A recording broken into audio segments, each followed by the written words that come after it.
islamicentral.com/donate. Dr. Zakir, could you possibly explain to us what are the fundamental goals of Itekaaf? The basic goal, the basic aim of Itekaaf is to seek Laylatul Qadr. And there's a hadith mentioned in Sahih Muslim, volume number 2, in the book of fasting, hadith number 2627, where it says, the Prophet Muhammad Sallallahu Alaihi Wasallam, he did Itekaaf for the first 10 days of Ramadan. Then it says, the Prophet did Itekaaf for the middle 10 days of Ramadan, and in a Turkish tent, and there was a mat hanging. And after that, the Prophet takes his head out of the tent, and he says that I have just been informed by the angel that the night, that the Laylatul Qadr, is in the last 10 nights of Ramadan. So whoever wants to continue doing Itekaaf with me, they can continue. So based on this hadith, we come to know that the main reason for Itekaaf is to seek Laylatul Qadr. And as we discussed yesterday, Allah says in the Quran, in Surah Qadr, chapter number 97, verse number 3, Laylatul Qadr khairum min alf shahr, which means that Laylatul Qadr is better than 1,000 months. That means the goodness, the power is much more than 1,000 months. And if you worship in this night of Laylatul Qadr, it is better than worshipping for 1,000 months. And if you divide by 12, it comes to more than 83 years. That means if you worship that one night of Laylatul Qadr, it is better than worshipping more than 83 years.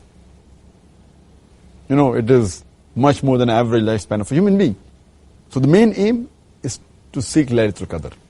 And further from the hadith I quoted of Sahih Muslim, we come to know that Prophet Muhammad Sallallahu Alaihi Wasallam, in order to seek Laylatul Qadr, he did Itekaaf for the full month.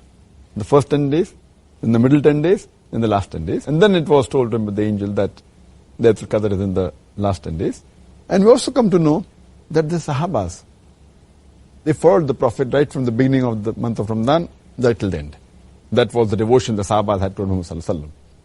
And it's again mentioned in the hadith of Sahih Muslim, volume number 2, in the book of fasting, hadith number 2625, that the Prophet Muhammad Sallallahu Alaihi Wasallam tells to the Sahabas that those who want to continue doing Itekaaf with me can continue. He didn't make it compulsory. And those who want to do Itekaaf, they can do it at the place. Not necessarily they have to be with him. So here we show the compassion of the Prophet toward the Sahaba. So the basic aim is to seek Laylatul Qadr. Besides that, there are various other objectives. Number one, besides seeking Laylatul Qadr, it is coming near Allah subhanahu wa ta'ala and cutting off yourself from the other people.